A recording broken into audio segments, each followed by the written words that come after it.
चोर मानकर साहस मानिବାକୁ पड़िବ।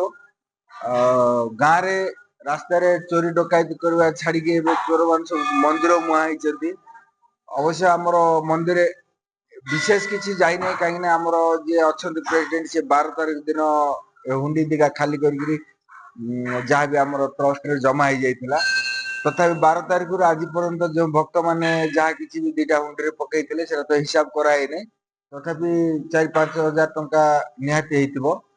आउ चोर माने एटा प्रथम थर नुह, एटा तृतीय थर अटेम्प्ट करछन्ती भैरव मंदिर रे। प्रथम थर कबाट दीटा जाक मंदिर कबाट भांगी की भितरु किछि जिंस अलंकार भी नैतिले। तापरे आउ थरे भी हुंडी भांगी पैसा नेकी हुंडी को बाहर फेंकीतिले।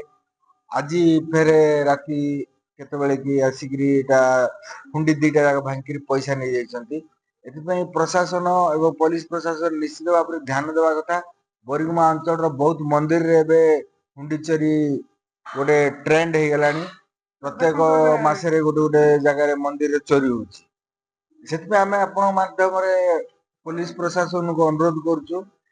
एबे मंदिर घर चोरी छाड़ी मंदिर चोरी माने भगवान को चैलेंज कला बेले जिंस जोटा कि हमरो एटा भैरव ठाकुर जो बोरिगमा आराध्य देव ताके ना सुनले देह सिहरण हो जाए। सेही जगह को आसिकी राति अधर जो चोरी कर नौचती चोरंकर साहस मानिया पड़ो।